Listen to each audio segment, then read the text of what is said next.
Good morning and thank you for coming.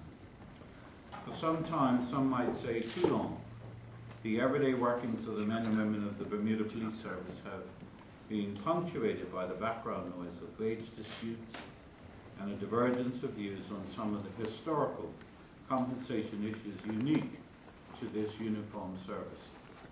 At various times, the government and the BPS have met on opposing sides in the adversarial confines of tribunals and even the courts.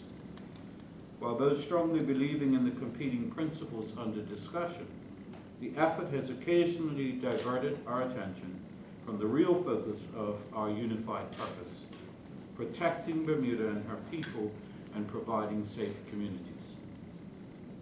After a round of fresh negotiations which began in January of this year, I am pleased to advise the people of Bermuda that the government and the and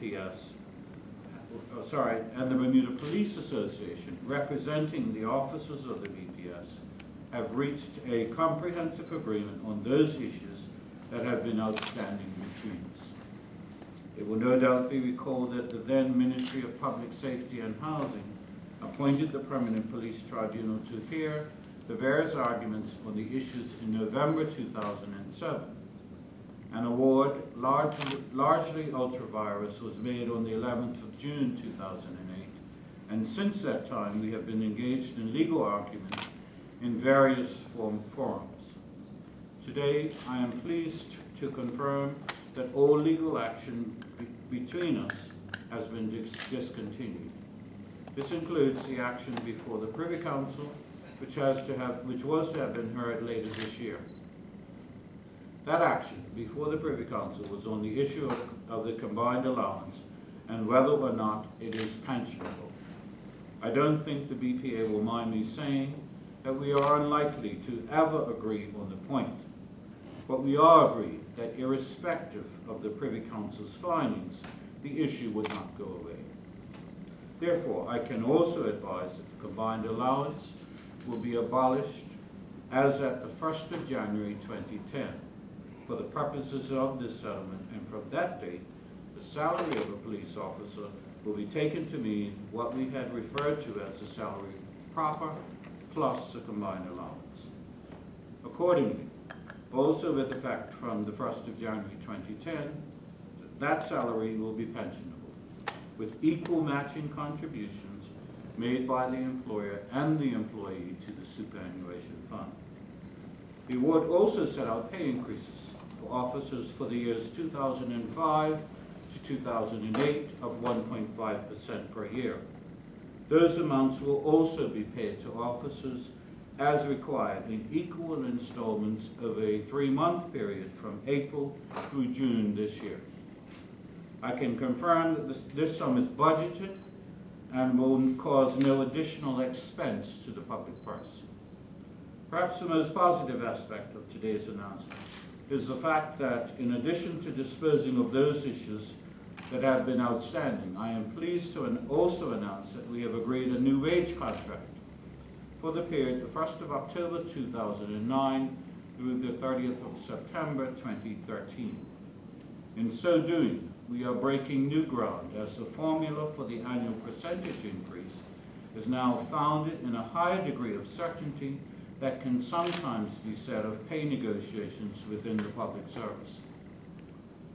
There will be an annual percentage increase based on a retroactive formula, with inflation based on Consumer Price Index, so the CPI, to be the annual increase.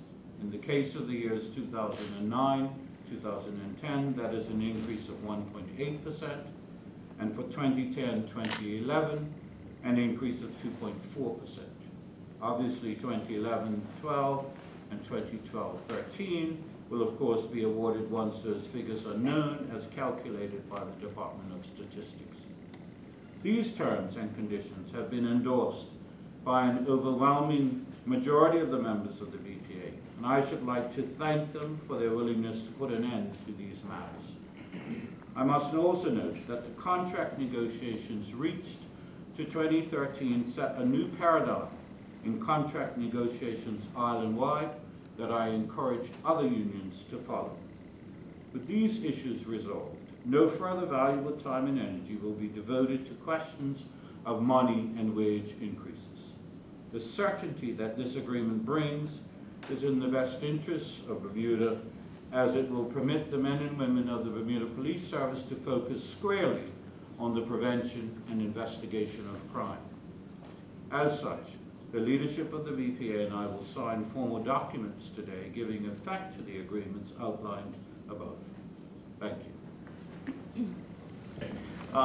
Good morning, my name is Darren Simons. I'm the lead negotiator for the BPA, and I'd certainly like to add my comments on behind the administrative comments to say that we're grateful that these matters, the outstanding matters, have come to a conclusion. For us, it's been since about 2006 that we've been involved in this, and it's been a long, difficult road, but we're grateful that we're at the end of it. We'd just like to thank, in particular, we'd like to thank Mr. Alan Dunch, who's a lawyer on behalf of the BPA. We'd like to thank Mr. Telemack for his hard work with Mr. Dunch, and certainly the minister, without whose help none of this would have been possible. So thank you very much.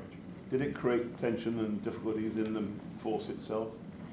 In terms of resolving it, getting to the yes at this particular point, no. As a matter of fact, when you look at all the votes that we've had in the past, the most number of people voted, and definitely in terms of an overwhelming majority of yes votes. In fact, there's probably one or two votes to the contrary.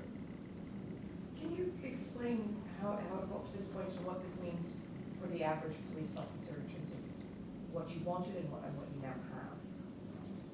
I think it'd be difficult to give an explanation in detail, but suffice it to say that the majority of the items that went forward were resolved amicably, and we're in a position that we'd like to be in. Clearly, there's a bit of compromise on both sides, but overwhelmingly, we're in a very good spot. Yes.